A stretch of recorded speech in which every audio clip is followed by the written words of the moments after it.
Good morning. I was trying to be nice with tapping it and nobody paid any attention, so I like to ring that bell. You want me to do it again while I got right next to the microphone? Y'all bow with me. Gracious Heavenly Father, here we are again, asking you to forgive us of our sins, to say thank you for what a beautiful day. Thank you for the blessings of life and all that you give to us. Lead, guide, and direct us. Thank you for your grace. Thank you for your mercy. And let us remember that we get those through faith in your Son. I ask these things in the name of the Prince of Life. Amen. Well, good morning. I hope everybody's having a good day. I'm sure that it will get worse.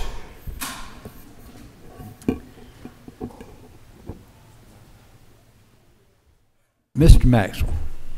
Good morning, Mr. Chairman and members of the committee. I'm back before you again today with House Bill 83, a little firefighters pension fund that's asking their permission to invest in land. GMA does that, and we'd like to allow them to do that. And the other one is House Bill 84, allowing them to move up to 10% in alternative investments, and a couple of questions asked yesterday.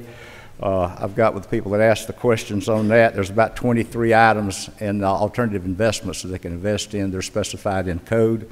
And as far as Pro Tem Jones asked about their investments over 10 years, they had a bad time in 6, 7, 8, and 9 during the recession.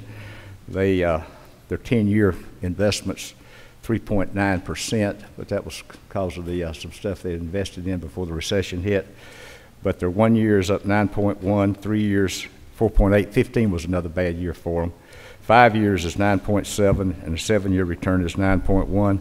And one thing that firefighters is a little different at, their assumed rate of return is 6%, where a lot of our retirement systems, their assumed rate is 7.5, so they're doing really well. Again, their alternative investments are at 14.59. So I think this is a good opportunity for them to continue on with the good progress they're making, and I'd appreciate your support. If there's any questions, I'll be glad to answer them, Mr. Chairman. Are there questions? Just remember, the Firefighters Fund does extremely well when you look at all the funds that we have. Their investments, particularly on the alternative investment side, have done better than thought. They're not invested in one little individual company, a startup. It's a group of companies. It works sort of like a mutual fund, but it's very restrictive. And we have seen over the last few years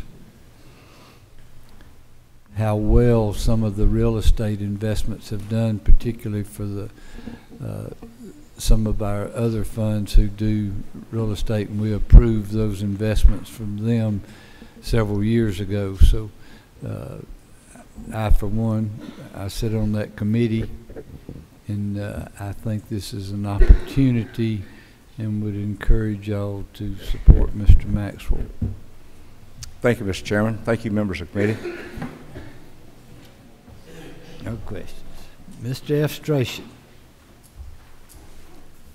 Morning, Mr. Chairman, members of the Rules Committee. I bring before you Senate Bill 70. It's at the bottom of the modified structured rule.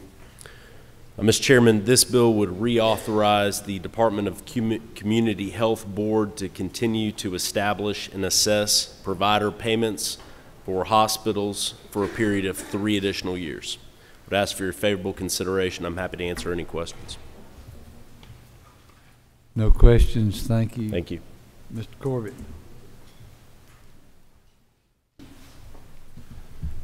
Thank you, Mr. Chairman, members of the committee. I bring before you today House Bill 169, second from the bottom, modified structure. Charlton County probate and magistrate judge is a combined position. They have sent me a unanimous resolution asking to make it a nonpartisan position. I run the advertisement in the paper, received no phone calls against it. So I would ask you for your favorable consideration. I yield for any questions. So the probate judge is the magistrate judge there also? That is correct.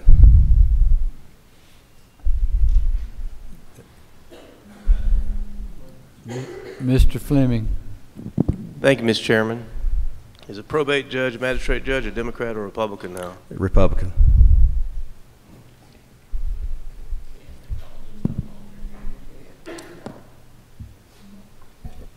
No more questions. Thank you, Thank you. Mr. Turner. Thank you, Mr. Chairman, members of the committee. I bring before you HB 40, which is the dog bite bill that would allow you to gain access to shot records of an animal that bit you so that you could treat your wound with the most appropriate care.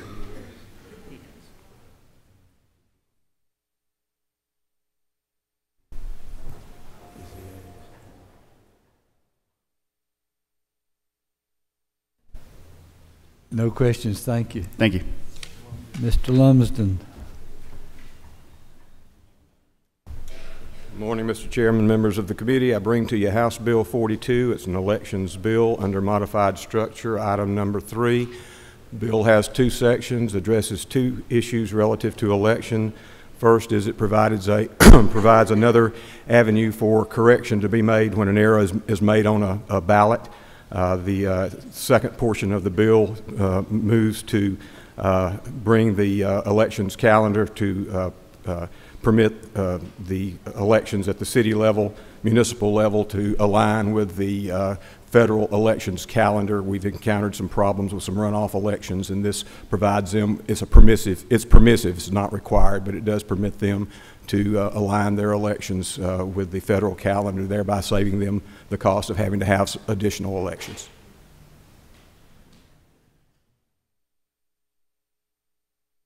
Mr. Setzler. Thank you, Mr. Chairman. I want to confirm on this. I don't spend a lot of time in this part of the code, so I want to make sure I'm understanding the full breadth of what it means for city elections. Would this apply to county elections as well, or? About 6 years ago, if you will recall, we moved, the federal government changed the elections calendar, and we opted to move state and local elections or county elections to align with the federal calendar, but we did not address municipal elections. Municipal elections have a specific way in which they are called on to conduct those elections now. All this does is provide them with the option when it's applicable for them to align their elections, particularly their runoff elections, with the federal calendar. The reason I ask is, there was an effort maybe a year or two probably before you got here that dealt with splost elections for sales tax or referenda, bonds and so forth, and I think there was an emerging concern in the legislature that there were times that had been picked in certain jurisdictions that those sales tax elections and splost elections were sort of cherry-picked for certain off elections so that the results could be engineered by a narrower pool of voters. And I want to make sure there's no capacity in this for bond referenda or for splost elections to be tracked against these off-year elections. That's just a general concern. I believe you're correct in that, yes. So this, as it's drafted now, would not allow that in your belief, correct? That's correct. Okay. Thank you. Madam Pro Tem. Thank you, Mr. Chair. I did want to clarify to take care of your concern. It is not for referendums. It's only for a special election vacant. It's for a vacancy, and it would only occur if there were also a special election for a federal election, so that instead of having 4 different elections, they could have 2.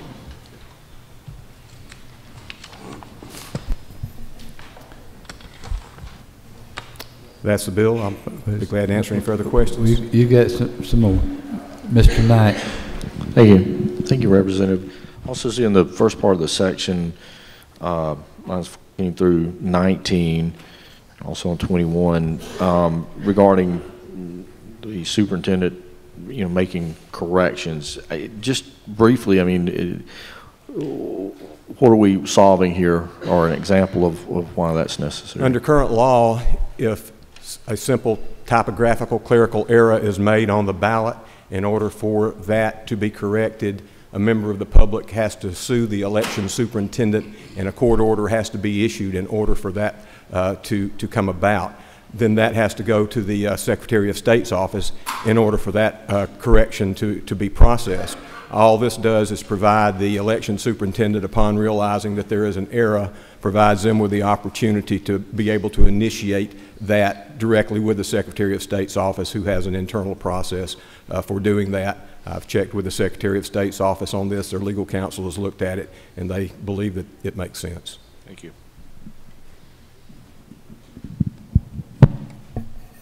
Mr. Chairman? Go back to Mr. Setzler for 1 second. I think that we used to have elections on the third Tuesday following the second full moon of the first quarter of the year, based on your calendar year, whether that first quarter could be October, July, or January, and hopefully it happened on a vacation day. We normally passed them. No more questions. Thank you, sir. That was funny, y'all. Don't y'all do any elections? Give me a break. Thank you. I appreciate Wake your support. up. I yield the will.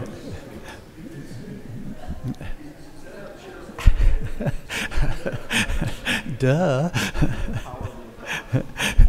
He knows. Okay, members.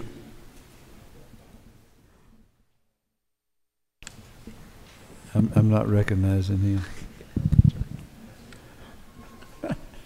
Go stand on the wall. Go stand on the wall. You're too big to miss.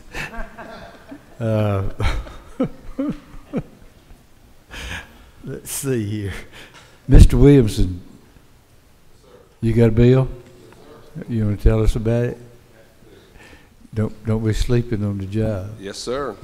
I was just waiting my turn, Mr. Chairman. So I'd like to ask for House Bill 143, is the Department of Banking and Finance's annual housekeeping bill as part of this is actually the third year in a multi-year effort to clean up, bring the banking code into the 21st century. Last year we tackled such tough issues as defining virtual currency for the first time. This is a little bit more mundane bill. It deals with simplifying the calculation of statutory capital-based requirements used in determining legal lending limits. Also clarifies some of the regulatory oversight of third-party service providers that banks use, firms that are now doing things that used to be done by in-house bank employees, but because of the efficiencies, a lot of this kind of work's being outsourced. But we want to make sure that the department has clear regulatory oversight of those providers.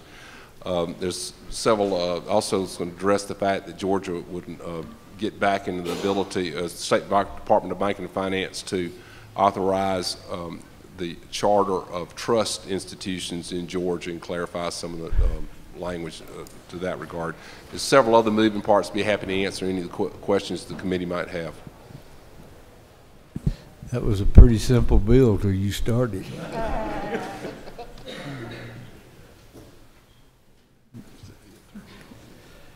Well, if anybody can identify the gentleman over on the far right of the room, I'll recognize him. Does anybody know who that is?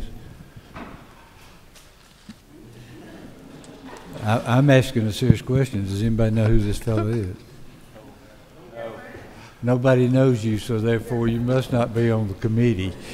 I'll be glad to get on the wall if you want me to. I was thinking more of the hall.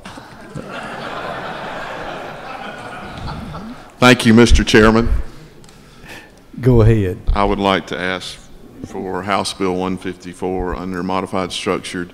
It expands preventive health care, dental care throughout the state, and there are a lot of hygienists in the building today that would love to see this put on the calendar for tomorrow.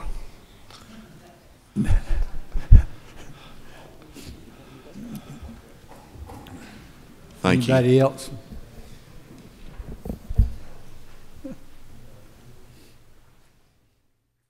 All right, we'll set tomorrow's calendar.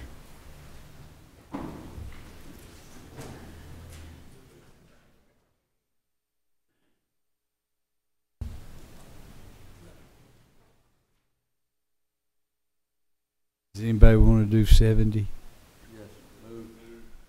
I didn't ask. I just asked if anybody wanted to. Under modified structure, SB 70. Any opposition? It's on.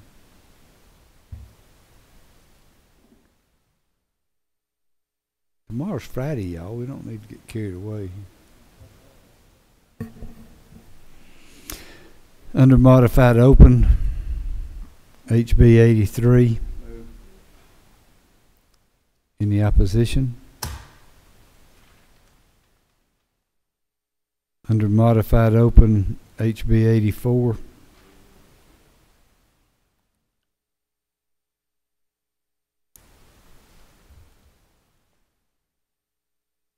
Any opposition? Or did I? No opposition. It's on, so.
We're going to be on hold for about 2 minutes.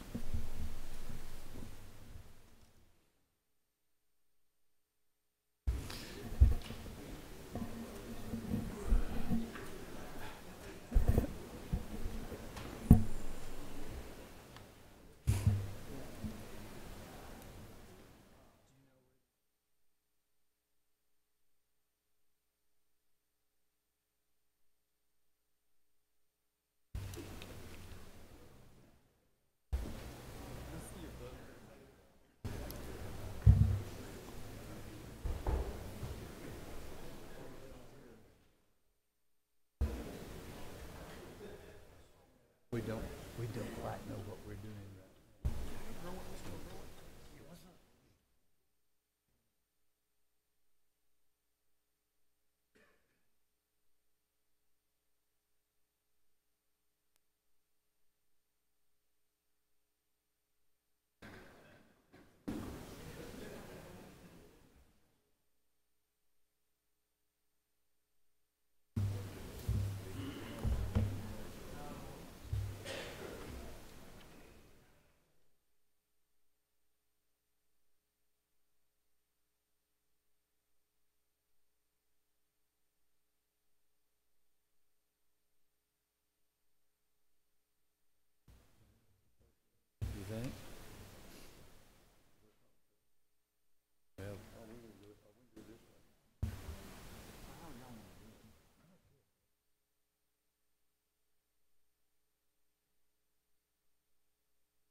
Okay, Keith.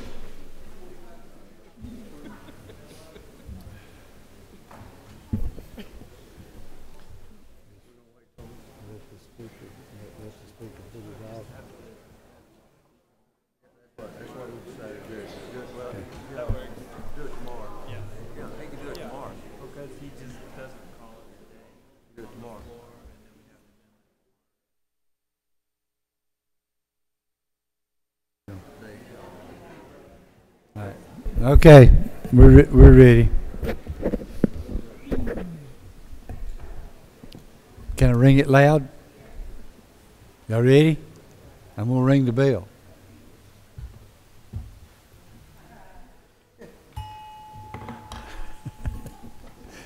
Love that bell. We had a situation that's come up. We think we're gonna try to fix it tomorrow. What have we got? 83, 84, and 70.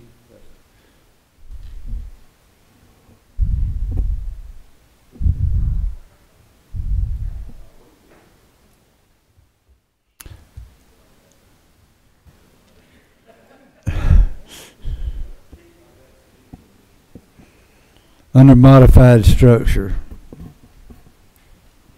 HB 154.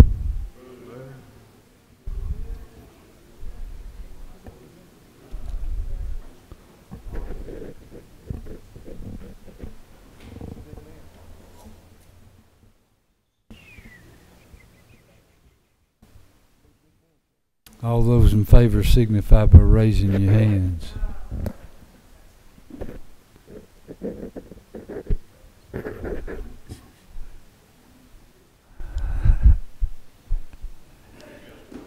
All those opposed, same sign. Chickens. I know one that ain't a chicken, right, Errol? All right, it's on.